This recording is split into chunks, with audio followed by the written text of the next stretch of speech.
Good morning to all. ఈరోజు మన concept ఏంటంటే కన్సైన్మెంట్ టాపిక్లో థర్డ్ ప్రాబ్లం.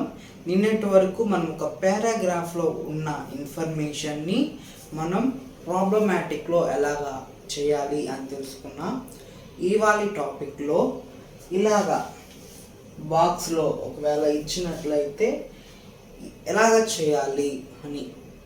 ఓకే, కన్సైన్మెంట్ అంటే ఏంటి? Consignment is the transaction of sending goods one person to another person. చేసేదే consignment ఒక లక్ష్యం అని ప్రీవియస్ 2 వీడియోస్లో మనం కన్సైన్మెంట్ అంటే ఏంటి అని క్లారిటీగా చెప్పుకొని ఉన్నాం. ఓకే, ఆ వీడియోస్ని ఒకసారి ఎవరైనా చూడకుండా ఉంటే వెంటనే వెళ్ళి ఆ వీడియోస్ చూసి మళ్ళీకి ఈ వీడియోలోకి రండి. ఓకే, ఇంతవరకు ఎవరైనా మన ఛానల్ని సబ్స్క్రైబ్ చేసుకోకుండా ఉండినట్లయితే వాళ్ళు వెంటనే వెళ్ళి సబ్స్క్రైబ్ చేసుకొని పక్కనున్న బెల్ ఐకాన్ని టంగ్ క్లిక్ చేసి నోటిఫికేషన్ ఆన్లో చేసి పెట్టుకోండి. Okay, clear? అర్థమైందా? ఇంకెందుకు లేట్, మనం ప్రాబ్లంలోకి వెళ్ళిపోదాం. Consignment problem. ఒకసారి ప్రాబ్లం చదువుతాను, క్లారిటీగా నిశ్శబ్దంగా వినండి, అర్థం చేసుకోండి. Okay, the Bombay consigned to their Calcutta agent ₹10,000 worth of goods, drawing a bill of exchange and Calcutta for the amount. They pay freight and insurance on the consignment amounting to ₹650. The goods were received in Calcutta and in due course the account sales was received as follows. Account sales ₹200 bales of goods from Mumbai, Indian. ఇక్కడ చూడండి, particulars rupees and rupees. 200 bales ఎంత ఇక్కడ sold చేస్తే ₹14,000 and consignor expenses, delivery charges ₹500, go down rent ఎంత ₹70, insurance 80, sundry charges 18, commission 700. ఈ మొత్తం amount కలిపితే ₹1,368. Bill of exchange 10,000. Balance cash here with ఎంత ₹2,632. Prepare necessary ledger accounts in the books of consignee and consignor. Okay, ఇక్కడ problem ఏంటి? ఇంతకీ ప్రాబ్లంలో consignor అంటే ఎవరు, కన్సైనీ అంటే ఎవరు తెలుసా? కన్సైనర్ వచ్చి ముంబై కన్సైన్డ్, ముంబై అనే అతను కన్సైనర్. ఇక్కడ కన్సైనీ ఎవరు? కల్కత్తా ఏజెంట్. ఓకే, ఇక్కడ వీళ్ళిద్దరూ కన్సైనర్ అండ్ కన్సైనీ. ఇక్కడ కన్సైనర్ వచ్చి 10,000 వర్తబుల్ గూడ్స్ ఎంత, ఏదైనా ఒక గూడ్స్ ఇచ్చినప్పుడు ఆ ప్రైస్ రేట్ ఎంత ఉందో అంత అమౌంట్ చెప్పాడు. మనం మామూలుగా 50/120 ఈచ్ అంటాం, అంటే 50 గూడ్స్ పంపించాడు. ఫర్ ఎగ్జాంపుల్ బ్యాట్ అనుకోండి, ఒక్కొక్క బ్యాట్ 120, 50 బ్యాట్స్ పంపించాడు. ఒక బ్యాట్ ఎంత ₹120 అని ఇటు క్యాలిక్యులేట్ చేసాం ప్రీవియస్ 2 వీడియోస్లో.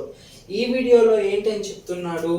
10,000 వర్తబుల్ గూడ్స్ అనే ఆ గూడ్స్ నేను ఇచ్చాను కదా, అతని దగ్గర 10,000 చేసేంత వస్తువులను నేను పంపించాను. అంత ఖరీదైన వస్తువులు ఎవరికి? కలకత్తా అతనికి పంపించాడు. Okay, drawing A bill of exchange and Calcutta for the amount. ఇక్కడ బిల్ అనేది కూడా డ్రా ఎక్స్చేంజ్ అయింది ₹10,000. అది కూడా ఒకసారి తెలుసుకుందాం. And freight and insurance, they paid freight and insurance. ఇక్కడ ఎవరంటే ఫ్రైట్ అండ్ ఇన్సూరెన్స్ పే చేసింది? ముంబై అతను పే చేశాడా? ఎస్, కరెక్టేనా? అతను ట్రాన్స్పోర్ట్ చేసినప్పుడు అవన్నీ అతనికి వచ్చిన ఖర్చులు on the consignment amounting to ₹650 అయిందంట. The goods were received in Calcutta. ఆ గూడ్స్ అన్ని రిసీవ్ చేసుకున్నాడు కలకత్తా అతను. ఇచ్చిన ఈ పర్టికులర్స్ ప్రకారం మీరు ఈ ప్రాబ్లమ్ని కన్సైనీ అండ్ కన్సైనర్ అకౌంట్ని చేయమని ఇక్కడ చెప్పాడు. మనం చేద్దాం. కన్సైన్మెంట్ అకౌంట్ అని పెట్టుకొని particulars rupees debit and credit పెట్టిన దానికి మనకి ఎగ్జామ్లో 2 or 3 మార్క్స్ గ్యారంటీగా ఇవ్వడం జరుగుతుంది. ఇక్కడ కన్సైన్మెంట్ అంటే ముంబై. ఓకే, ఇక్కడ మనం కన్సైన్మెంట్ పెట్టినప్పుడు ఇది కన్సైనీ అని ట్రాన్సాక్షన్స్ రాస్తాం అని ఇంతకుముందు వీడియోలో మనం క్లుప్తంగా తెలుసుకొని ఉన్నాం. In the books of consignment account goods ఎవరు సెండ్ చేశాడు? ముంబై అతను సెండ్ చేశాడు కదా, అది రాయండి. 2 goods sent on consignment account. ఎంత గూడ్స్ సెండ్ చేసింది చూడండి. ఇక్కడ ఎంత గూడ్స్ సెండ్ చేశాడు? 10,000 రూపీస్ అనే వర్తబుల్ గూడ్స్ని సెండ్ చేశాడు. ఎవడు? కన్సైనర్ అని అతను కన్సైన్మెంట్. ఓకే, మళ్ళా 2 క్యాష్ ఆర్ బ్యాంక్ అకౌంట్. ఇక్కడ క్యాష్ ఆర్ బ్యాంక్ అకౌంట్ ఎందుకు వచ్చింది అంటే కన్సైనర్ ఎక్స్పెన్సెస్ ఎంత పెట్టాడు ఇక్కడ చూడండి. ఫైట్ అండ్ ఇన్సూరెన్స్ కి ఆయన పెట్టిన ఎక్స్పెన్సెస్ 650 రూపీస్.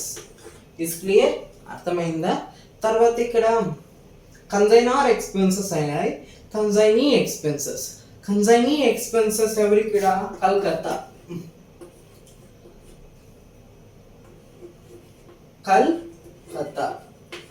అతను కదా. ఇక్కడ కల్కత్తా ఎక్స్పెన్సెస్ ఎంత ఒకసారి చూడండి. 570 రూపీస్, 80 రూపీస్,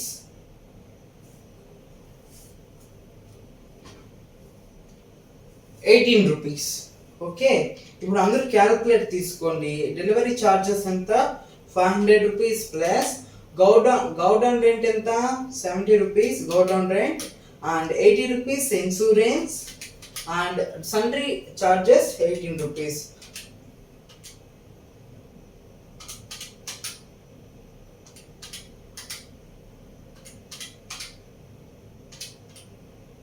మొత్తం 668 రూపీస్.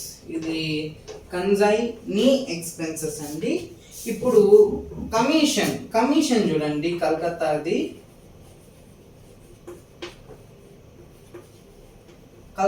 కన్సైనీ కదా. ఎంత కమిషన్ ఇక్కడ చూడండి. ఎంత? 700 రూపీస్. ఎవరిది?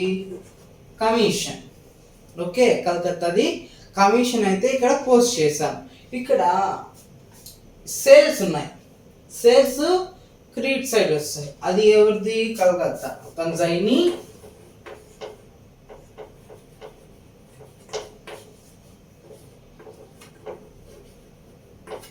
సేల్స్ ఎంత? 14,000 రూపీస్. మనం ప్రొఫార్మా అయితే ఎలాగైతే చెప్పుకొని ఉన్నామో ఆ విధంగానే ఇక్కడ ప్రాసెసింగ్ అంతా మనం వేస్తాం. ఓకే, ఇప్పుడు ఇక్కడ వరకు అయింది. 2 goods sent on consignment, consignor expense, consignee expense, commission. Okay, ఇంకేం కనుక్కోవాలి? ప్రాఫిట్ అండ్ లాస్ అకౌంట్ కనుక్కోవాలి. అవునా? ఇప్పుడు ఈ సైడ్ ఉన్న అమౌంట్ని ఒకసారి క్యాలిక్యులేట్ చేయండి.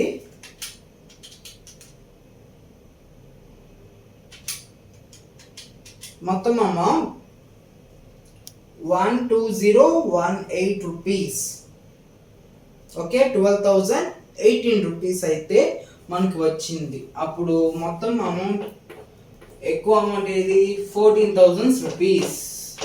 14,000 రూపీస్లో వచ్చిన అమౌంట్ 12,018 రూపీస్ని తీసేయండి. హైయెస్ట్ అమౌంట్ నుంచి లోయర్ అమౌంట్ని తీసేస్తే వచ్చిన అమౌంట్ తక్కువ ఉన్న సైడు పోస్టింగ్ చేస్తాం. దాన్ని to profit and loss account అని అంటాం. ప్రాఫిట్. Okay, it's clear. ఇంతవరకు మనం కన్సైన్మెంట్ అకౌంట్ని ఎలా చేయాలో నేర్చుకున్నాం. ఇప్పుడు కన్సైనీ అకౌంట్, కల్కత్తా అకౌంట్ని ఎలాగ చేయాలో ఒకసారి నేర్చుకుందాం. ఓకే, చూడండి. ఇప్పుడు కన్సైనీ అకౌంట్ని మనం ఇప్పుడు నేర్చుకోకపోతున్నాం. ఇప్పుడు కన్సైన్మెంట్ అకౌంట్ మనం ఇంతవరకు మనం చేసాం కదా, దాంట్లో డెబిట్ సైడ్ ఉన్నది క్రెడిట్ సైడ్ వస్తుంది, క్రెడిట్ సైడ్ ఉన్నది డెబిట్ సైడ్ వేయాలి. ఏవేవి? కన్సైనర్ ఎక్స్పెన్సెస్ని మనం వేయం. కన్సైనీ ఎక్స్పెన్సెస్, కన్సైనీ కమిషన్ ఉంది కదా, ఆ అమౌంట్ డెబిట్ సైడ్ ఉంది క్రెడిట్ సైడ్ వేసుకుంటాం. అలానే సేల్స్ చేశారు కదా కన్సైన్మెంట్, అతను కన్సైన్మెంట్ అని పెట్టి 14,000 అనేది వేయాలి. సేల్స్ ఎవరు చేస్తారు? ఇంతకీ కన్సైనీ అతను చేశాడు. మనం ఒకటి గుర్తుపెట్టుకోండి, కన్సైన్మెంట్ అకౌంట్ పెట్టినప్పుడు కన్సైనీవే రాస్తున్నాం, కన్సైనీ పెట్టినప్పుడు కన్సైన్మెంట్ అని పెట్టి రాస్తున్నాం. ఆ ట్రిక్ అనేది మర్చిపోకండి. ఓకే, ఇప్పుడు మెయిన్గా నిన్న వీడియోలో మనం అడ్వాన్స్ రాసుకున్నాం. ఇవాళ వీడియోలో బిల్స్ రిసీవబుల్ అని ఉంది చూడండి, బిల్ ఆఫ్ ఎక్స్చేంజ్. ఎవరు బిల్ ఆఫ్ ఎక్స్చేంజ్ చేశారండి? ఏజెంట్. ఓకే, అప్పుడు బిల్స్ రిసీవబుల్ అకౌంట్ అవుతుంది by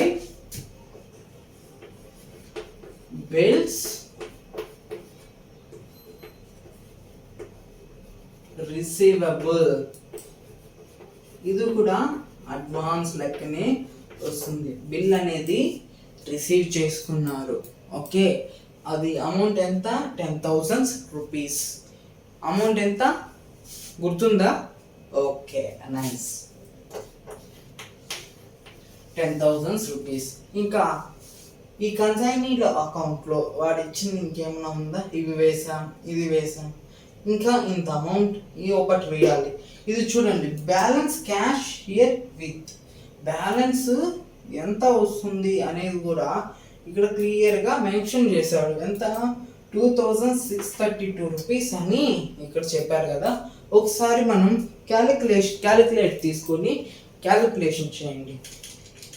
668 rupees plus 700 rupees plus 10,000 rupees equal to ఎంత వచ్చింది అమౌంట్ ఒకసారి చూడండి. 1,1,368 11,368 రూపీస్ వచ్చింది. ఇప్పుడు హై అమౌంట్ ఏంటి? 40,000 రూపీస్. ఇదేనా హై అమౌంట్? హై అమౌంట్లో నుంచి లో అమౌంట్ని తీసేయండి. ఈక్వల్ టు 2,632 అమౌంట్ వచ్చింది కదా. మనం క్యాలిక్యులేషన్ చేసిన కరెక్ట్గా వచ్చింది అంటే మన ప్రాబ్లం రైట్ అని అర్థం, ఇచ్చిన అమౌంట్ బట్టి. అప్పుడు ఇక్కడ బై బ్యాంక్ అకౌంట్, ఎందుకు ఇక్కడే వేసిన బ్యాంక్ అకౌంట్ అని? ఎట్ సైడ్ అయితే తక్కువ ఉందో అటు సైడే పోస్ట్ చేస్తే మనం వేసిన ఎంట్రీకి కరెక్ట్గా ఆన్సర్ అనేది వస్తుంది. ఓకే, చాలా సింపుల్గా ఉంది కదా ప్రాబ్లమ్స్. చూడండి, మనం ఇంతవరకు 2 ప్రాబ్లమ్స్ అయితే మనం ఈ యొక్క కన్సైన్మెంట్ లెసన్లో సింపుల్ ప్రాబ్లమ్సే చేసాం. ఇది కూడా చాలా సింపుల్, అంటే అర్థం చేసుకుంటే చాలా ఈజీ. అండ్ నెక్స్ట్ వీడియోలో మనం దేని గురించి తెలుసుకుంటున్నామంటే అన్సోల్డ్ స్టాక్ ఎలా కనుక్కోవాలి అని చేస్తున్నాం. కన్సైనీ అకౌంట్, కన్సైనర్ అకౌంట్ని మనం ఇంతవరకు చేసాం. Goods sent on consignment account, goods sent on consignment account ఎలాగా చేస్తాము ఒకసారి కనుక్కుందామా. ఇంతవరకు ఎవరైనా రాసుకోలేకుండా ఉంటే వెంటనే రాసుకొని ఒకసారి చూడకుండా గుర్తు చేసుకోండి. ఇక్కడ goods sent on consignment account heading పెట్టుకోండి.